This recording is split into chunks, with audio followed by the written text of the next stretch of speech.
Hi, welcome. I'm gonna explain you today everything you need to know about classes and objects in Apex in 2025 and beyond. In general, what you need to know about classes and objects. And I assume that you have absolutely zero coding skills. You have never ever coded anything before. The only thing that you've done before is you watched the last video that I made about variables, right? That's all. Let's just immediately dive in. And the first concept that we need to discuss will be, of course, classes. But the thing is that classes and objects together, they're so connected that um, we cannot really explain them in a different way. It's literally one concept together. So when we speak about the class, you need to think about the class as a blueprint. What is a blueprint, right? So you would have some kind of, let's say you want to make a car. You would have a blueprint how to create a car, right? So that would be some kind of instruction, and then you would collect people and go and make an actual car. So this instruction that you have on how to create a car, that would be the blueprint, right? This instruction itself, it would never perform any action. It would never have passengers inside. It would never have any type of color or shape. It's just an instruction how to create something. But then when you go and follow this instruction and actually assemble a car with your workers or factory, that would be an object, and that would be something that you can already use somehow in some kind of action. And that would be an object. The same goes for classes and objects in coding in any object-oriented programming language. Another way you can think about classes and objects is you can think about concepts. Like, for example, when I say concept of a person as a concept does not really exist in the real world. Only particular people exist. When I, for example, I say, "Oh, I've been walking in the night," and then a strange person came to me and asked, "What time is it?" Right? You would immediately imagine someone in your head, but all of us would imagine something different, right? Because a person is a concept, not an actual object that exists in real life. But if I say, "Oh, John came up to me yesterday and asked what time is it now?" then you would imagine John, a particular person, right? So the John, that would be an object of a class person. So it's a lot of blah blah blah, but let me show you how it is done in Apex. So we're gonna go here, and we're gonna click on the file and then new and then Apex class, and then we'll type in here person or whatever name you want, car, right? I'm gonna go with a person as a concept. Okay, so I'm gonna click person. Okay, and a new class is created. Now we can see here quite a bit of different things, and on purpose I don't want to go endlessly into the theory and show you different examples of person, class, object. I'm gonna show you the difference between classes and objects on examples, because this is more important than just theory. Okay, so when you create a new class, this is what you're gonna see here. You see 3 different lines, and you can see 4 different things here. Public, then class, then person. This is what you typed, right? So if you type there something else, then it would be here, and then you can see these curly brackets. And in between those curly brackets, there's a thing that we call body of the class. So let's start with the first one, public. What does public mean? Actually, we don't care. Right now, you don't really need to know what public means, but in short, public means that you can access class from pretty much anywhere in your namespace in Apex, anywhere in your system. You can think about it in this way. If you have in your org just a bunch of different classes, a bunch of different flows, functionality, whatever, you can just call your class, right? This is what public is all about. But we're gonna discuss it way later about public and private and all of this. It's an important concept, but it's not an important concept right now for you. Okay. The next one, class. Well, this is just a keyword for Apex that says, okay, this is a class, not something else. There are different things that can be here instead of class, like interfaces. Again, we don't care about this right now. We only care that this is a class. And then we have person.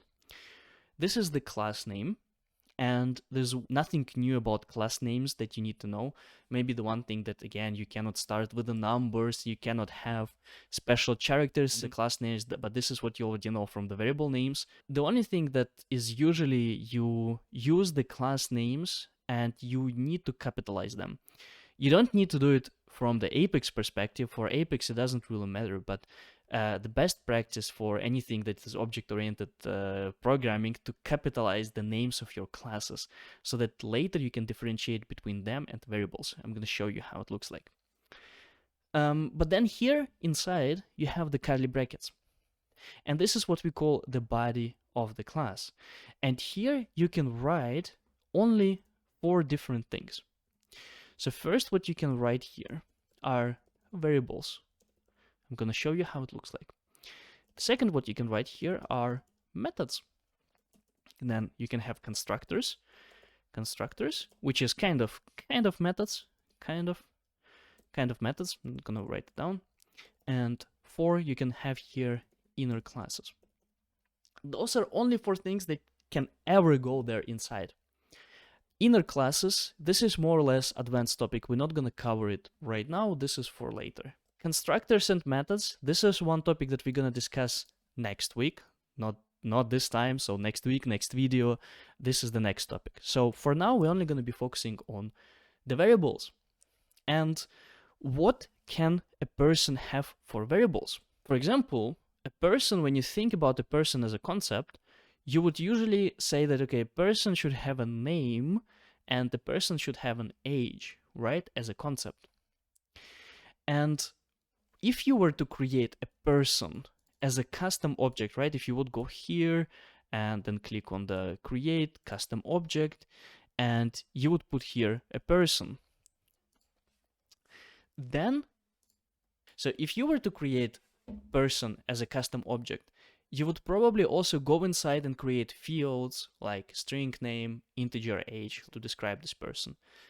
In Salesforce, we have already contacts, right? So we don't really need to create this thing. And here you would also have like birth date and all of these type of things.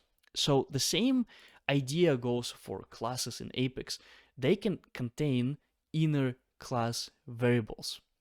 But about this a little bit later. What a person can have? A person can have an integer age and a string name. The only thing that is different between creating variables, what we did the last time and what we're doing now, is we need to add here public. I'm going to explain why, and I'm going to show you in a second why. But first, let's just add here public, age, and name. And what you can see here, this is completely just a blueprint on how to create a person, right? It is not a particular person. So where can we create an actual person? So it's debug, open, execute, anonymous window. And the way to create an actual person would be always the same. 1, 2, equal, new, like this. There are a couple of new things that we're going to see there, but this is more or less template. So basically, when we create a person, we create a similar variable as we used to, right? So let's put here person, and I'm going to call this just P1. Okay. Person P1 equal to new person, like this. This is the way you create a person in Apex. This is person number 1, and the same way I can do and create a person number 2. So let's do it, and let's print that thing out. P1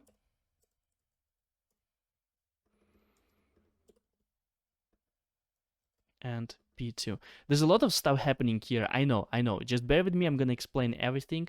Just try to follow right now and try to retype what I'm doing, okay? So I'm going to click on execute, debug only, and we can see here a person, right? So you can see here person on line number 2, and age is equal null and name is equal to null. Well, of course, because what we have here is a person where we never specified name and age. But nevertheless, we created 2 different instances of a class. And this is a fancy word. We created an instance of a class.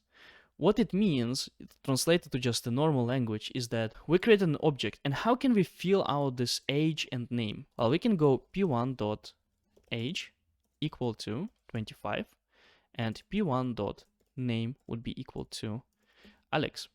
So it was exactly the same way as, for example, if you're creating a formula, you would address with the dot notation, right? You would address different fields. The same way it works here. Because those class variables here, they're kind of like a little bit like fields, because you have here the name of your field, you have here the type of your field, and now when you create those objects, you can basically fill out those fields. Okay, so let's click on the execute. And we can see age is equal to 25 and name is equal Alex. And for the second one, for the P2, right, we did not fill it out. So obviously it's still empty. So let's put there 50, and let's say P2 is age would be equal to John, like this, right? And let's execute this again. Does not exist, John. I made a typical mistake. You need to put here single quotes. Typical. Yeah, age, of course, it should be name. What's going on here? All right, execute. And we can see that we created two different people. Now, what you can see here is that there's a big difference between what we have here and what we have here, because here in Salesforce, in class, we basically define just the blueprint on how this person can be created. And here we are creating an actual people. I want to make an example that's gonna make you really understand how it works and what's the difference between them. But before I go so, I need to show you one slide, and I need to explain you a few different strange words here. So we're gonna be speaking a lot about different objects. And object in Apex is not equal to object in Salesforce. I don't know why it's so confusing. Why Salesforce made this confusion? That's on them, I blame them, whatever. So, when I speak about objects in Apex, you can think about records. When I speak about classes in Apex, you can think about objects in Salesforce setup.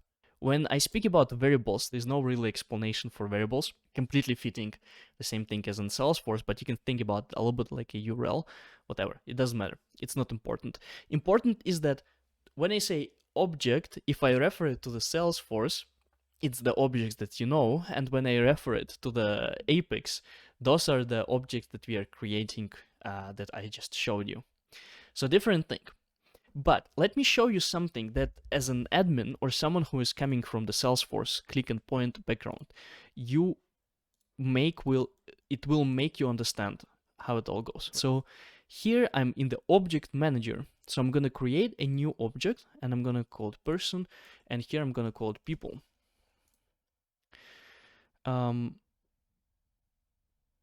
Save. Now, here's the thing. I'm going to create here, so the name is already there, but what I'm going to do is that I'm going to create here a new field called number, not called number, but with a type number, it's important, and I'm going to call it age.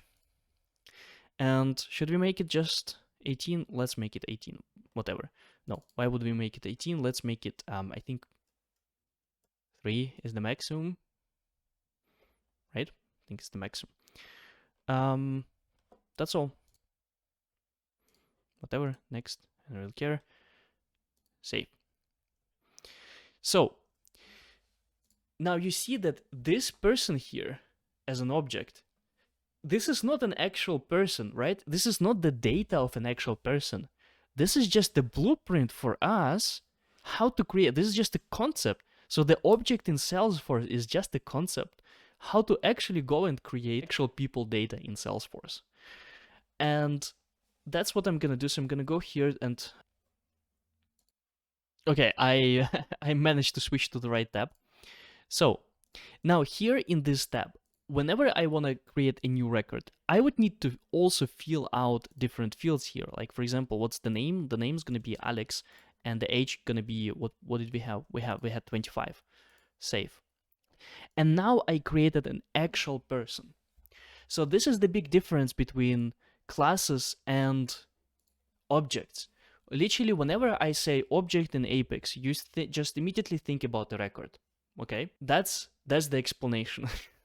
I hope that this one helps. Now the question is this anonymous window, is it the only thing where we can create our objects? No, it's not. We will be able also to create them in classes and in methods, But for now, we're gonna skip this because it is a little bit more advanced. So for now, we're only gonna be focusing on all of this. And what I want to show you is that whenever you go here, right? So let's go here to back to the edit object. So what you can do here is that age, for example, you can make a default value. Where is it? Where's the default value? Default value 0, 0, right? Okay, so now whenever I'm gonna create a new person, let's create John. The age is gonna be 0 by default. And we can do the same thing here in Apex. We can set this variable to 0. And then if I delete this part, first don't forget to save. I always make this mistake, execute.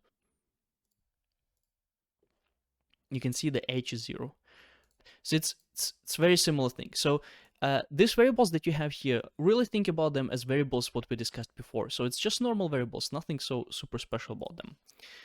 The only special thing that you see here is this public, which we write everywhere. So let's try to delete it, right? Because this is usually the way people would write it. If you didn't know anything, if I didn't tell you that you have to write public there, that's the way you would do it. Let's remove this statement like this as well. Let's remove. I don't like setting the default values, to be honest.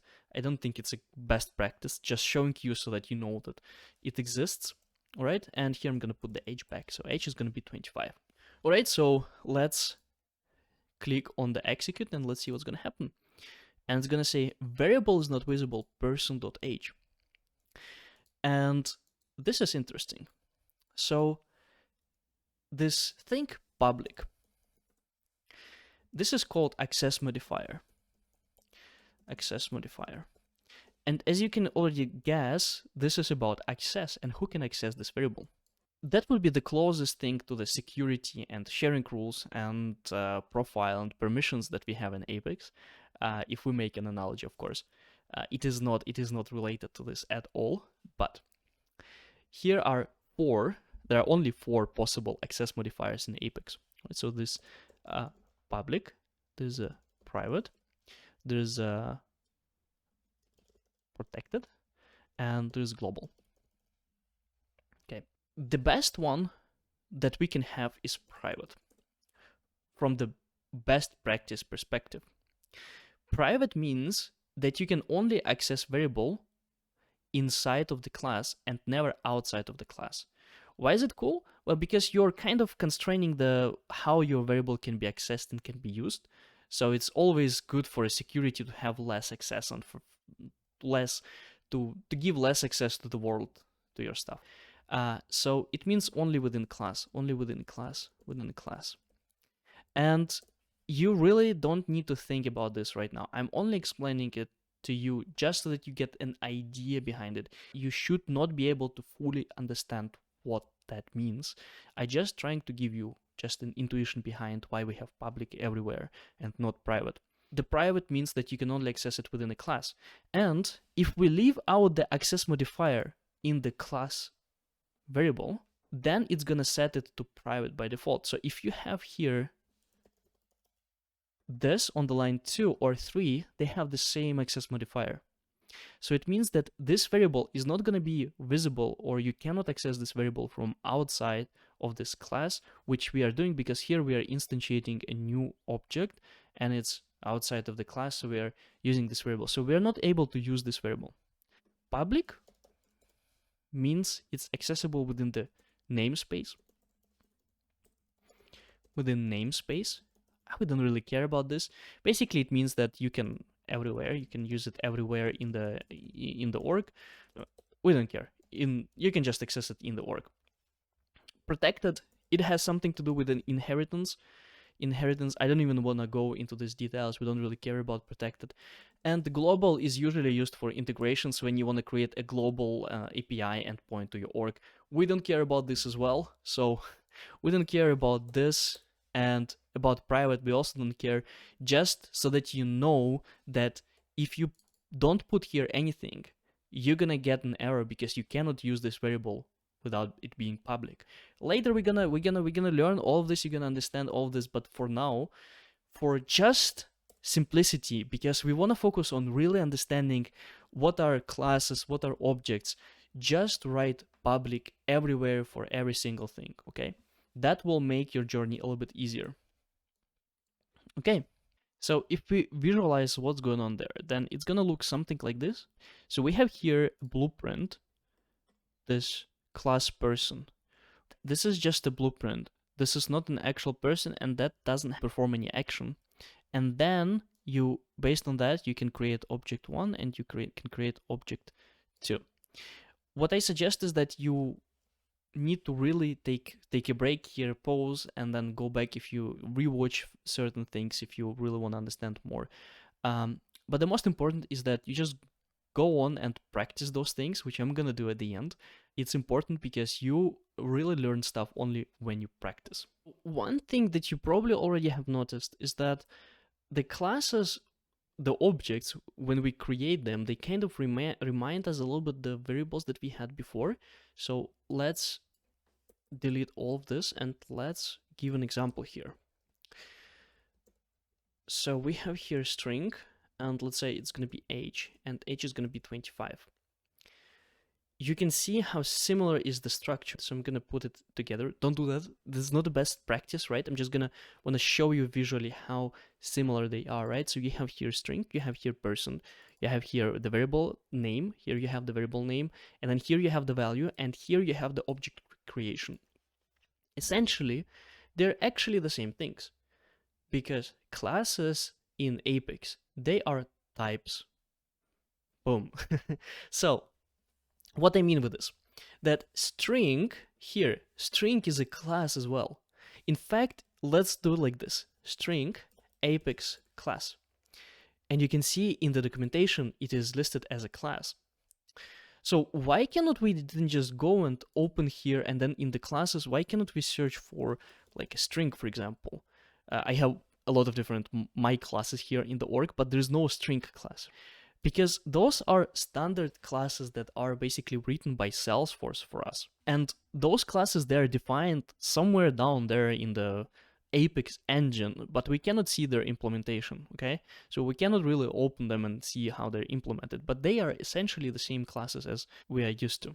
Now, the only difference that you can see here is that we have this keyword new. And this keyword new, it basically means that it creates a new object. All it means, it's a new object. Why don't we have it here in string or integer or boolean? To be honest, there's not really a particular reason that we can name why we don't have this exact syntax, because age here would contain also an object. It would, and same as P1 would contain an object, age is also an object, everything in Apex is an object. The only difference is that we don't have something like this, new string, like this, and then age dot value would be 25, right? That would be the way if we could use strings in the same way as we are using our classes here. But we don't use it in this way. But there are actually other programming languages, like for example Java, where you can do something like this.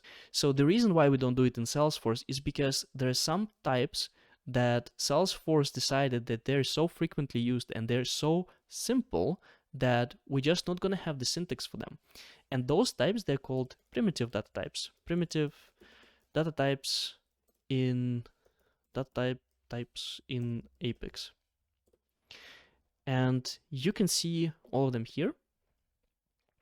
Blob, Boolean. So they're called primitive. Primitive basically because they're just very simple. For example, a Boolean, it's a true or false. You don't need to create a whole object for just saying true or false because it's only two values. They're special with those primitive data types. We have special way to work with them. Like for example, we can have a plus as we had before. So we had something like, let's take integer.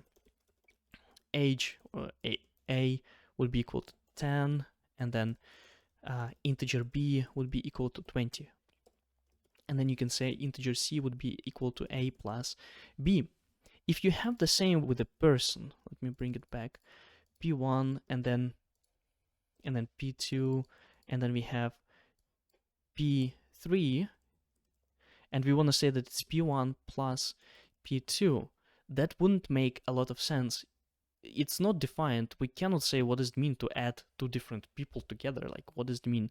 Does it mean a marriage? Does it mean you take fields from one person to another person? Like, what would it mean? Because we have these different approaches, the classes that we write, they're called non-primitive classes, and the classes that we have here, they're called primitive classes. Now, I say classes and data type, that's basically the same thing, because here you have integer, it's a data type. What kind of data do you have?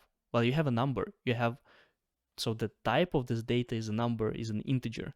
The same ways go here, like P1, what kind of type is it? It's a person type. So you can say it's a person. So data types and classes are essentially the same, like the same thing to describe. So we have primitive data types, which are very simple, like booleans, decimals, and others, and we have non-primitive. Those include the classes that we write. Now, because it's a data type, we can have interesting things. So I want to give another example. So for example, let's go here and create a new class. Let's call this class a phone. Right, so that's gonna be an actual, I don't know, like iPhone, something like this. This phone, what should it have? Let's say this phone has a brand, right? So I'm gonna create here public string brand, and I'm gonna save it. And now I'm gonna create different phones. So phone, let's say P1 would be equal to new phone like this, and then P1 dot brand would be equal to Apple, I guess. And then I can have another phone, and that's gonna be P2, and P2 can be not Apple, but what are other? Samsung? Yeah, Samsung. I'm gonna make it a little bit more complicated. I'm gonna show you this new Apex class, and let's call it, I have here my notes, so I need to have a look at my notes. Let's call this battery. It's a new Apex class, and battery is gonna have public integer capacity and public string type.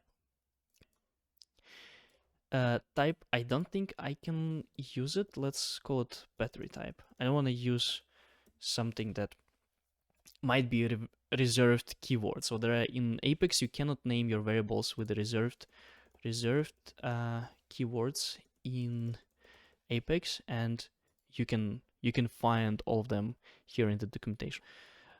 So you cannot name your variables like this. Anyway, so we created here battery. Now what I'm gonna do, and this is quite a mind-blowing moment sometimes. I'm gonna go here and I'm gonna say public battery, and I'm gonna put here phone battery. And this is a very important concept. So if you understand how all of this works, we can call it that you understand how classes and objects work in Apex. Now, what's happening here? You have one class, and then you're creating a variable of this class here. But remember what I told just a few minutes ago, that everything in Apex is basically essentially just a type, right? Every class, be it a string or a phone or a car or a person or even an opportunity, they all just types for Apex, which means that you can put here either string or battery or whatever other type you want. So now the question is, what happens is that a lot of people, when they see it, they do something. Can we have here? Okay, phone. Say P1, new phone. P1 dot brand would be equal to Apple, and then we have P1 dot phone battery would be equal to, I have no idea what are the classifications for the batteries, but let's say it's something like this, right? This is what a lot of people are gonna try to do, but this is wrong. And this is wrong, let me show you why. So execute. You can see that illegal assignment from string to battery on line 3. So what you have here, on the right side is a string, obviously, because you have the single quotes. So that's a string type. And what you have here on the left side, you have a type of battery, and this is an actual type. And remember from the last time, the type of the variable should always match what kind of value you put inside. This is wrong. And it is indeed wrong because if you think about this, the battery, and if you look here, it's not only just one string, it's a pretty complex data type. So it also has a capacity, so you did not specify capacity. So how do you work around this thing? Well, we need to create a battery object. Let's go here. Battery, I'm gonna call it B1, let's say. New battery, the same way as we create phones, we create a battery. And then B1 dot capacity would be equal to 100. I have no idea what that would mean, but let's say, and then the battery type would be equal, and I'm gonna take this whole thing here, and I'm gonna put it. And now we can use this B1 to assign it there. And now we can, for example, we can print out system.debug, we can print out B1. Let's do this. I'm gonna click on the execute, debug only, and you can see what's happening here. So we have a brand, Apple, and then we have phone battery. And this phone battery, it kind of points into the whole different object. So let me visualize this thing. Okay, so I took a little bit of time and I visualized how it looks like, right? So now we have a class here and we create one object. So let me just take a big screenshot of it so that we have here point of reference. So let's first focus here. So we have a battery, this part here. It's using the battery class, which is this class. So using this class to create a new object with certain information. So this is what we have here and what we have here. And then we're creating another object, phone, here. That's what we do. And then what we say is that the phone battery, the variable here, which I called battery, whatever, doesn't matter, it should have here a whole object. And that's where we say like this. So it kind of looks at the B1, which is this one, this thing is the B1, right? So it's B1. And it says, okay, the battery here is the whole object. And it makes sense if you think about this. A lot of things in real world, they're like this. You have a phone and then you have inside battery and screen and all the other things. The same goes for objects, right? You can have object that is complex object. It doesn't have to be only strings and integers. It can be any other type. And this is a very important concept to understand, the one that you should focus the most. And this is the focus of that you understand is basically the idea behind this video, that you understand how this particular thing works. Now, let's have a little bit more fun with this, because you can see that we have here B1, but we can also have here B2 and B3, and we can have here phone 2, and we can have as many combinations as we want. So we can, for example, we can create another battery and we can call it B2, and the capacity is going to be huge, and it's going to be called wow model 99. So this is going to be B2, and with this B2 we're going to be able to use here B2 instead of B1. Or we can have another phone and we're going to call this B2, and this B2 can also use the B2, right? So let's say if we produced a new type of battery that we want to use instead of the first one, then we would probably produce all the other phones just with this new one. So it can be B1 or B2, whatever. You can write it as you want. My point here is that you can write here that whatever types you have, you can relate them as much as you want.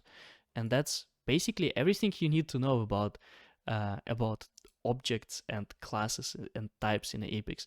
I know that it might sound a little bit confusing, like what the hell is happening here, but you will understand once we start practicing those things. It will be really clear, because the next 10-20 minutes I want to spend on just practicing stuff and not just explaining you a different theory behind it. Alright, so as always, let's start with the practice here, and I have 7 different tasks, and we're gonna make most of them, but I want to show you also frequent mistakes that people do when they write those things, and the mistakes to avoid. So let's get started here immediately. And the first one that we need to do is to create a class called car. So I'm just gonna copy, go here, new Apex class, car, easy enough. Create following variables within the class: motor, maximum speed, passengers, and color. Let's do that. So it's gonna be public. Let's just copy this whole thing here. So I'm just gonna copy it here, and oh, that's quite an interesting alignment. So you definitely know that the first should be a type. So we're gonna put integer, string, motor, and then instead of this we're gonna put semicolon, semicolon, integer as well, and then the semicolon, and then we have a string, and then the semicolon, and then there's life hack that if you have this type of alignment, what you can do is that you can click on the command A or Control A, and then Shift Tab, and that's gonna align for you everything, okay? And one thing that we still don't have here is we need to have public everywhere, right? So we have public, and you can see that sometimes the highlighting here in Developer Console is a little bit strange. We don't care about this. This is Developer Console. It haven't been updated for a very long time, so we don't really care about this. All right, let's open this Animus window and create something to test out if we actually created a car. Car C1 would be equal to new car and system.debug C1 execute. Okay. Yeah, everything is null, so we can see, okay, that's correct. And if we wanted to fill it out, we would need to say C1 dot motor would be equal to what value, whatever value we want to put there, blah blah blah. And then C1 dot maximum speed would be equal 1 to 5, and then C1 passengers, how many passengers we want to have, let's say 4 passengers, and then C1 color would be black, because I like black. Black is my favorite color. Execute. So we see debug only, and we see all the data that we filled out. So again, this process here, this is similar to creating a record. So whenever you do this, just keep in mind that you're kind of creating a record, okay? We have this. Let's see what else do we need to do. So we need to create first car in the Animus window with the following data. Motor is going to be V6, whatever that means. Then maximum speed is 180, passengers is 5, and color would be red. I don't like red colors on the cars. I mean, I don't like cars in general. I don't care about cars. Okay, color red. Here we go. And then we need to print the first car in the console, which we already did.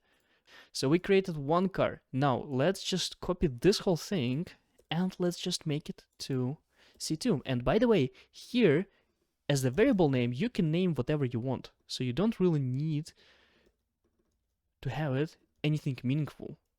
And another interesting fact that you can even have here car. So your variable name can be the same name as your type, which is usually the way we want to have it. So it's going to be car, and then the motor is going to be this strange thing here, and then it's going to be 2 and 10, and then it's going to be only 2 passengers. So it might be some kind of racing car, and the color is white, right? White color, and here we can print it out. So now you can see that we created variable C1, and then we created the car, which is 2 different cars or 2 different car objects. By the end of this video, I'm gonna have an adult explanation about classes and objects. So it's gonna be a very complex explanation that actually gonna explain everything, how it works, exactly how it is in the system. But for now, we're just practicing, right? So if you wanna just stick to the end, you're gonna see a more adult explanation behind classes and objects, which is gonna be a little bit mind-blowing, all right? Debug only, and yeah, we can see different cars there. Okay, so we print out, create one more car variable and fill it out. All right, let's do it. And I'm gonna call it C3, and I'm gonna fill it out with my data, which is gonna be JJJ, Igor 99, maximum speed 99, and passengers only one passenger, me, and it's gonna be black. Let's do it very black car. Okay, so we can have C3. Let's execute it. Let's print this out, and we have here very black car with one passenger. All right, so this one is done. Now the next task is new properties, and this is actually something that I didn't mention. The variables here, they can be called, sometimes they even called fields, which is incorrect, but sometimes people call them this way. But usually they're called either class variables or properties, which is the same word to describe the same concept. New properties, motor is on in the car class, and this variable by default should be set to true. Okay, so let's do that. It's going to be public. Obviously, it's going to be Boolean. How do I know it? Because it's set to true by default. Yeah, it's Boolean, motor is on, and by default it's set to true, like this. And if I execute my variables that I had before, first let's save this. Saved it, okay. Now I execute the code that I had. And what you can see inside, where is it? Motor is on equal to true in all of them. Well, because we didn't really set this variable anywhere here, right? So, but by default, because we have it here on the class level, it is true. But of course, if we do C3, motor is on, and we put here, we override the value false, right? Then of course it's going to be false, right? Debug only, and we can see here true, true, and false. So that was a quick one. Create a new variable current date and set by today's date, use date.today. So that uses already a little bit more advanced stuff that we did not discuss so far. It's using methods. Public date today will be equal to, let's call it current day, will be equal to date.today, like this. It's using methods, which is here, which we don't really know yet, but we're going to discuss it the next time. So for now, just learn how to use it. The main point, what I want to basically explain to you with this task, is that the type of the variable that you have here can be anything. It can be a date, it can be a string, or, which we're going to see later, it can be any other type that you already have between your classes. So it can be any other class. That's an important thing to understand. All right, so then here, without modifying anything, I'm gonna again execute, and you're gonna be able to see that the day will be set to today, right? So it's 26th Sunday. All right, this is good. So we're done with this one. Let's go to the radio, and this is where it gets interesting. So we need to create a new class, radio. Let's do that. Not open, but new radio. All right, so we have the new radio. And variables, we have frequency, and the type is decimal, and the value is 135.5. So public frequency, and of course we need to say that it's decimal. Frequency will be equal 135.5. Next thing is a radio type, so it should be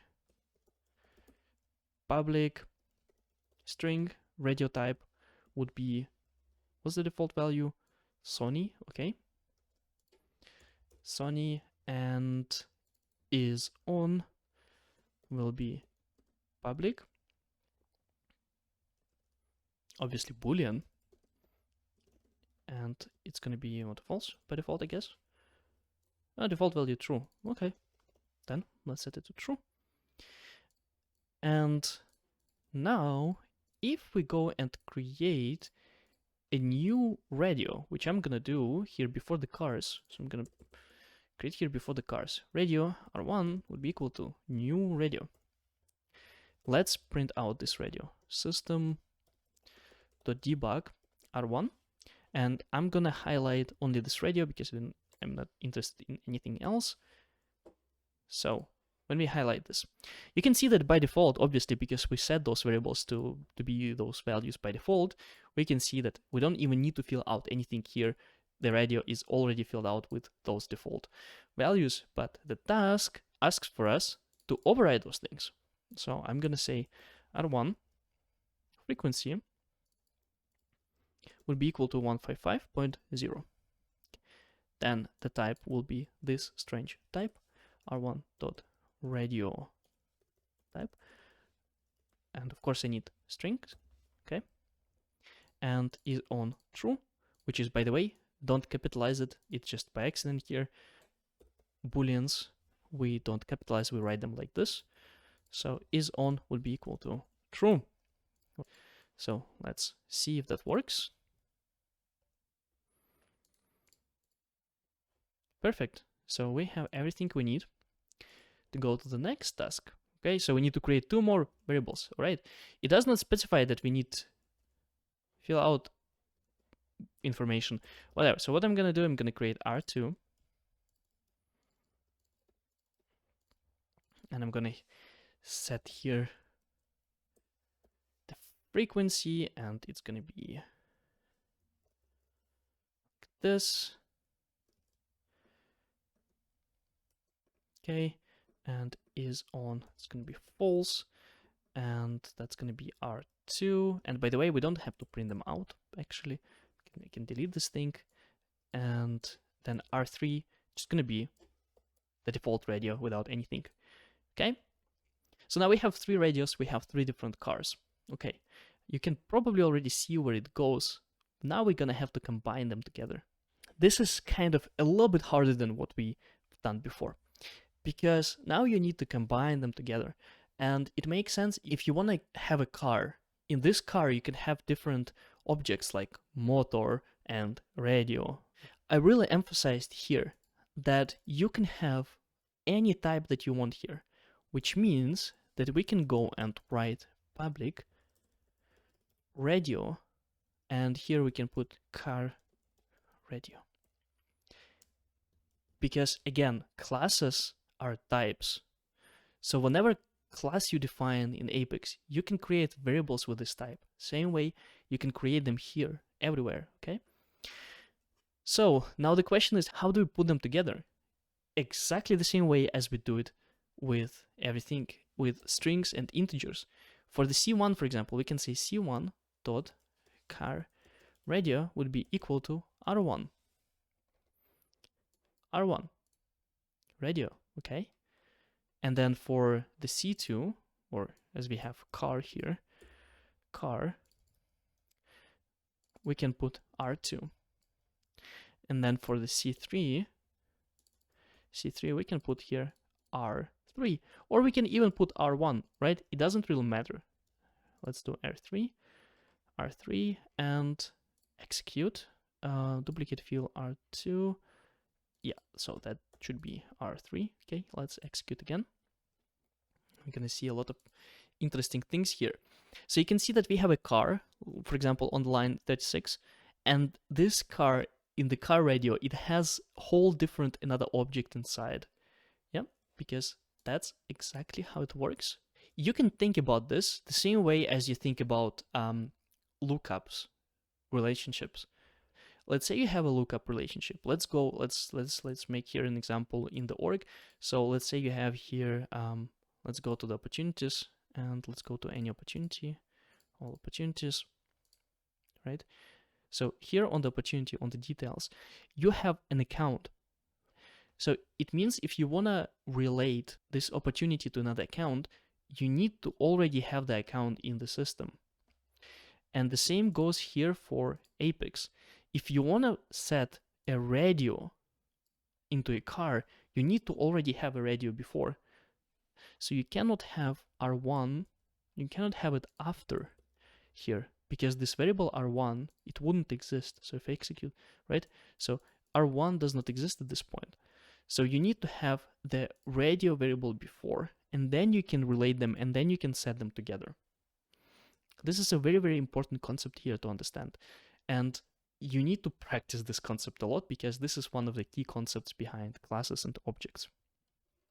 All right, now the question is, all right, so now I want to go and solve another task which is similar to this one, but it has more layers to it. And this is interesting because I'm going to be able to show you how you can approach those things and what else you can do with those layers. So what we're going to do here is that we're going to create employee, and then we're going to create a department, and then we're going to create a company, right? Before we do so, I want to just visualize it for you so that it kind of sticks in mind, right? So this big thing, it's going to be our company. And a company, it usually have some kind of sales department, right? So it has sales. Let me duplicate this. It has sales, and then it usually has also, what do we have? Usually some kind of marketing, and they kind of work together. Marketing, or maybe it depends on the company what they do, but maybe some kind of delivery team. And then there's also usually some kind of, oh, where it is? Here we go.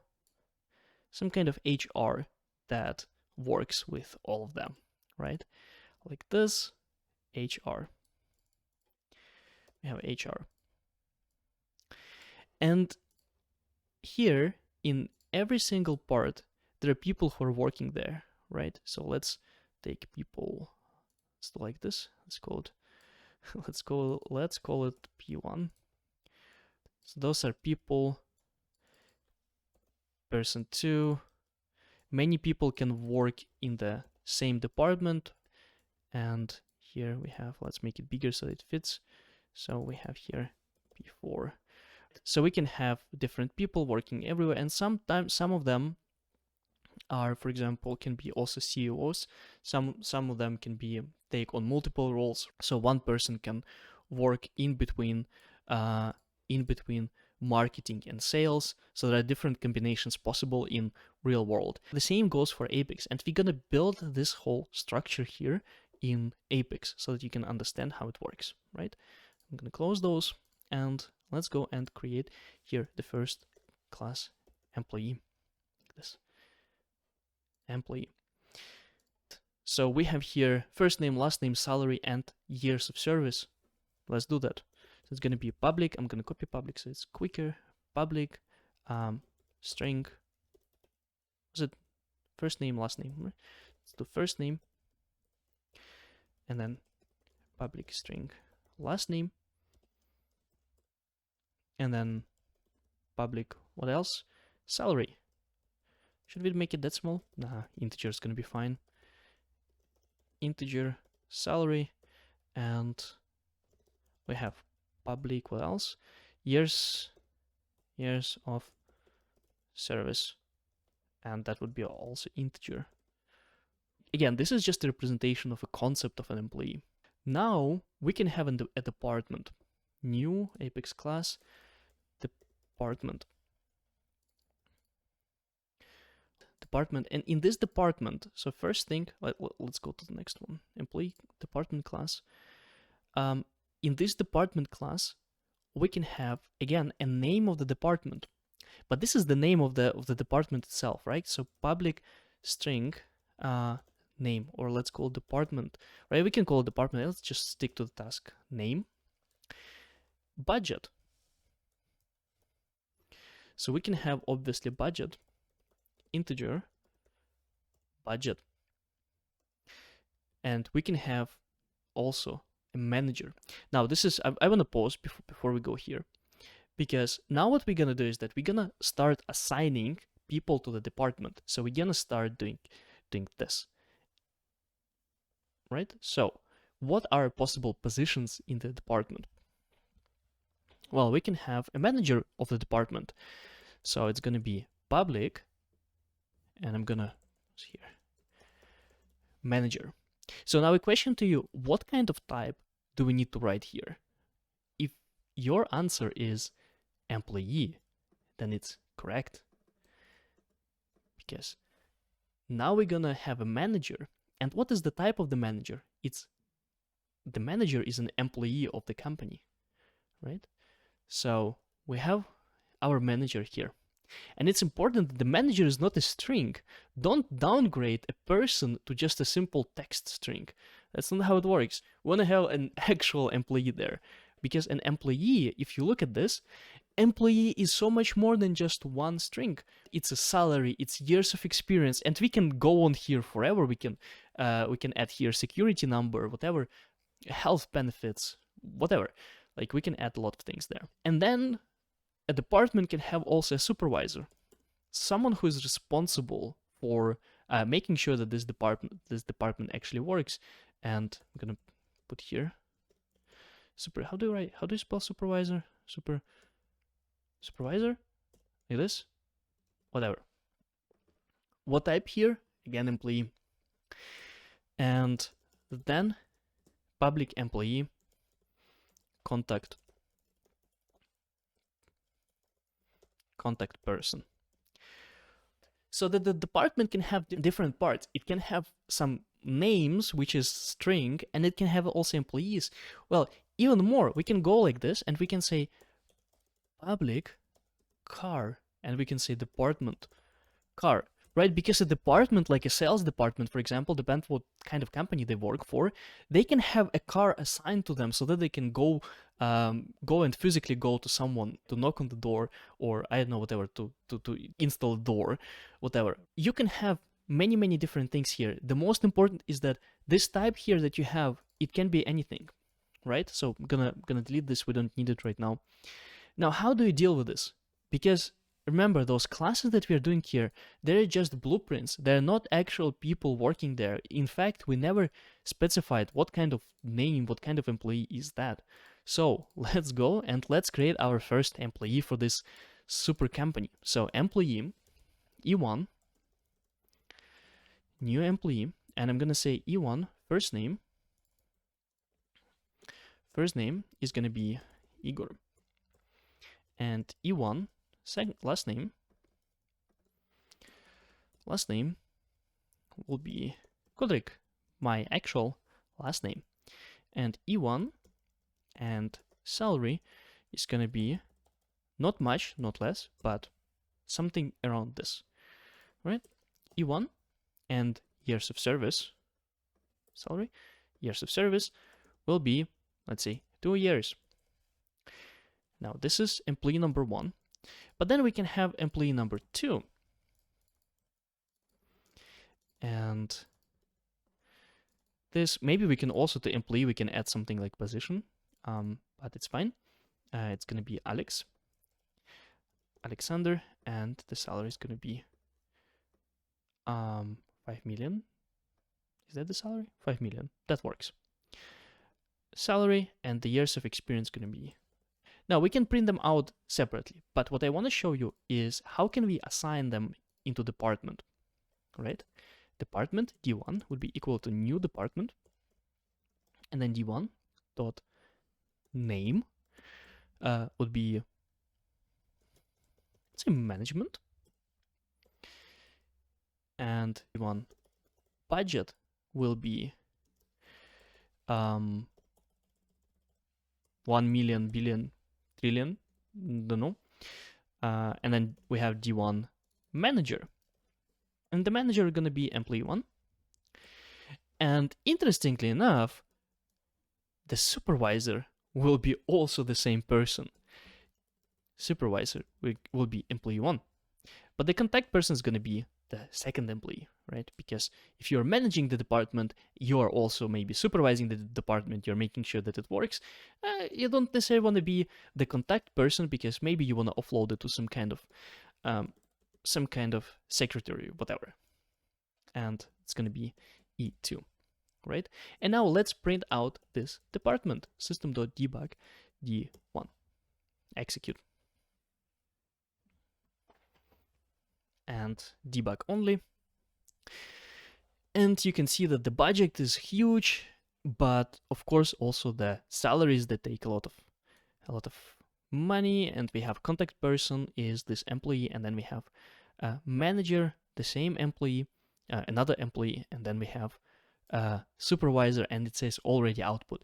Now, why does it say already output? Because developer console is freaking lazy. It doesn't want to output the same thing twice because it recognized that it already output this variable, so it doesn't want to show it us again. But in nutshell, that's going to be the same variable as here. I think that would make sense for department. Let's go to company. File, new company. Company, and in this company, what we're gonna have? Let's see. So we have a name of the company, obviously. Public string name. I wouldn't care about what it is right now. Name, and then we're gonna have the CEO, and it's gonna be employee again, because a CEO is still an employee of a company. What else we have? And then we have departments. And this is where we start mixing stuff. So now we're gonna have departments here, and we're gonna have sales, and we're gonna have department. We're gonna have marketing and public department. We're gonna have HR. Right? Let's save it. Okay. Now we need to create a few more departments. So let's just copy this, and let's say it's going to be sales, and let's change this one to sales, and this one we're going to change to marketing, and then we're going to say that it's D2, D2, D2, D2, D2, and then we're going to have the same thing for D3. D3, D3, D3, D3, and D3 is going to be what HR, and the budget. Let's cut the budget for the HR, and let's cut the budget for marketing, only leave the budget for sales. Makes sense? Sounds very optimistic. All right, and we're gonna reshuffle people. So you see, we can use the same objects to place them in the same roles, in different roles. And now we're finally going to create a company. Company C1 would be equal to new company. New company. And here we can start filling out stuff. So name Apex GmbH, which is the German way of saying LLC. So we have C1, let's call it LLC, not to confuse people. CEO would be equal employee 1, and C1 dot sales will be equal to what should we write there? What do you think? I'm gonna write there D1, and the same. Let me do it 3 times. It's gonna be 2, it's gonna be 3, and we're gonna have marketing, and we're gonna have HR here, right? And I'm gonna print out C1. Execute. Debug only. And you can see it's kind of shitty here to see because, well, it's a lot of things are already in the output. But the most important what you need to see here is that we have the company, and then CEO points out into an object, and then we have HR, and HR displays a department with a contact person that already also is output. So the most important thing that I want to basically show you here is that you can create types, variables here of different types of classes. And this is the whole purpose of classes and why we have them, because you want to be able to construct complex classes like companies, spaceships, whatever. In the real world, the classes that you create, they're never just simple classes. They're always going to be a combination of multiple classes, because how our world works, when you buy a TV, the TV is basically a container for a lot of different components, and object-oriented programming is a way to describe it in that way. And that's why you need to understand how to reshuffle those classes together and how to create different types here. So what you need to do now is to go and practice this as much as possible, okay? Practice, practice, practice. Okay, if you're still watching this part, it means you're ready to know the truth. The truth about how actually variables and classes and objects work. Now, I was on purpose keeping out this part because this is a little bit more advanced, so you don't really need to watch the next minutes to understand how everything works. You don't need to be able to use classes and objects, but I want to explain you in real adult computer science language what are variables, classes, and objects. And sometimes it helps you to understand what's going on behind the scenes. Sometimes it's going to confuse you. So if it confuses you, take it out, don't think about this. Just go and learn how to use the variables and classes and objects, because this is the most important thing. And here I'm going to use a little bit of computer science concepts, so don't get scared. So the first thing that you need to know is how in general the memory works in your computer, right? So let's take it. So this is literally how the memory looks like.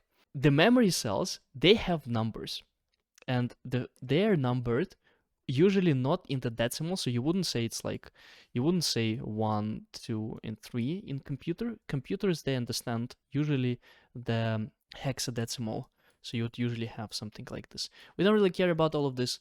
The most important is that you need to know is that it starts with 0, and then every cell, it has certain number. So let's do it like this. Let's say this is the cell number 0, this is the cell number 1, this is cell number 2, this is number 3, and this is number 4. And now we're gonna create a variable. So let's go here, open, let's go back to our example with a person, right? So I'm gonna open here person that has an age and name, and I'm gonna create this person. So it's gonna be person, p1 would be equal to new person. And before I even go and explain everything, I'm just gonna click on execute. And I'm gonna show you what we can see in the debug logs.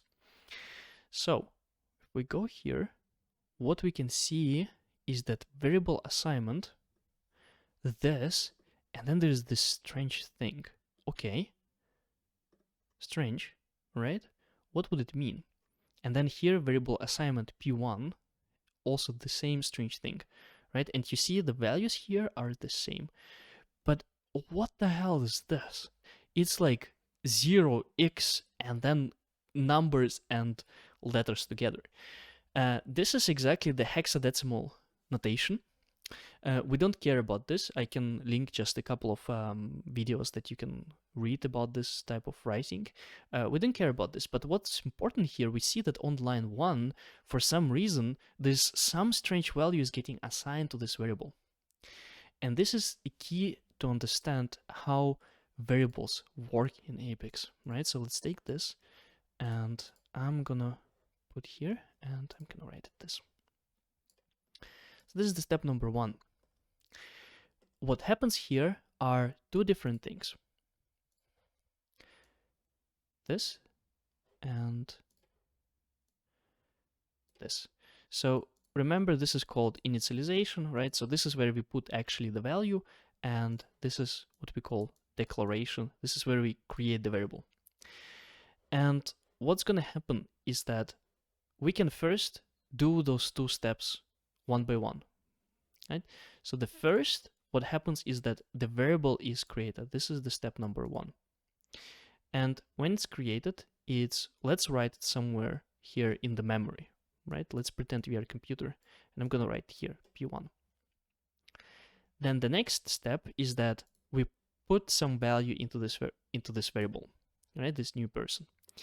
Now, this is the most important part here. This keyword new, it will not put a value immediately in the same memory cell as p1, but it's going to put it somewhere else in the memory, literally anywhere. Just for the example, I'm going to put here in the number 3. It doesn't have to be 3, it can be anything else, but I'm going to put here 3, and I'm going to write here that we have like age, and we have here name, and all of them are null, right? So all of them are empty, they don't have anything inside. So this thing, what you see here, so this is an object, and this is here, this is a variable. Now, what happens is that every object is going to be placed on a certain memory cell, and this memory cell is going to be written here to the variable. So actually what happens is that you don't put the whole object, the whole information into the variable. You only put where you can find the object itself. This is literally how it looks like. So let me put this one. Let me take this one and p1 be equal to 3. So whenever you have here p1 doesn't have the whole object. It doesn't have the name and age and all of this information. It only stores the reference, the memory cell where you can find the actual object. So let's go and just show it how it looks like. It looks like this. So now let me duplicate this whole thing. This whole thing here. Okay, I'm gonna just delete a couple of things. So let me delete this, and this. So now, whenever you want to say p1 dot name would be equal to Alex, right? What happens here is that you're not actually accessing the information here, but what happens is that you say p1, okay, so p1 this dot name, go and find the name value on the object, and then you write inside of this here, let's put here age right now is null, right?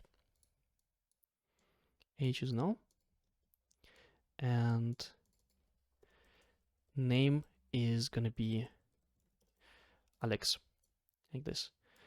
Now we are writing inside. So the variable, it just saves the address. It doesn't save the whole information. And this is why when you go here, you can see this strange thing. P1 is assigned this strange value. And this strange value is actually the actual address. This is the actual physical address of this object that we are creating here. Somewhere, I don't know, somewhere in the Netherlands, probably for me, because I'm in Europe. So in Netherlands, somewhere on the server, we have this physical location. Now, here's an interesting quiz for you. We have person 1, P1, and the name is equal to Alex. And we have person 2, and the name is equal to John. And now we do an interesting thing. We do this line. We say P1 equal to P2. And then we have P2 dot name would be equal to Bob, right? So we change this, we change to Bob. And then we print out the P1, right? So here's how it looks like here. And can you guess what will be the value when I click on execute? What we will be able to see here, p1.name. Just give a guess, and I'm gonna click on execute. And we see Bob. Even though we never changed the p1.name. So the situation that we had was like this. I'm gonna explain you what's happening based on these objects and memory and all of this. So what happens when we say that p1 is equal to p2? We stop pointing there on the object and we say, okay, it's not 3 anymore, it's 4, right? So we're pointing on the cell number 4. So actually it points here now. And then we go and we change through the P2 here on this line, through P2, we change the name to Bob. So here now, instead of John, we have Bob. And then we display the P1 dot name, which is the same object. So we are changing the same object. They are basically those two variables. They are pointing on the same object in the memory. It's just that we are addressing it from two different perspectives. And that's why the name is going to be Bob. So everything in Apex is all about those things, all about objects. And you might have a question, okay, then what happens to this object here? to this object, it's gonna get deleted automatically during the execution, right? So we don't need to care about what happens to this object because Apex have a thing called garbage collector, so it's gonna just be deleted from the memory.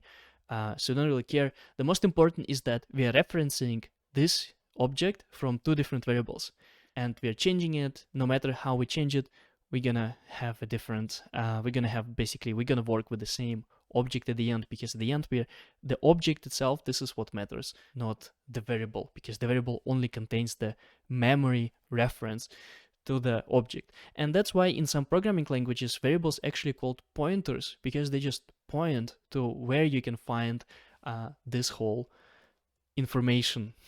So that was a complex explanation about variables in Apex. I hope it was helpful. All right, it looks like you made it. That's all you need to know. Now you need to practice. You need to solve at least like 20, 30 different tasks about objects and creating objects, creating classes. And the most important, that you need to understand this way where you can have variables of different types. This is the most important part in it. Once you can understand this, once you can fully understand the example with the department and company and all this, you can move on. And the next topic that we're going to discuss will be methods and how you can create methods. And that's going to be a very, very interesting topic. But for now, that's all. Thank you a lot. Thank you. See you in the next one.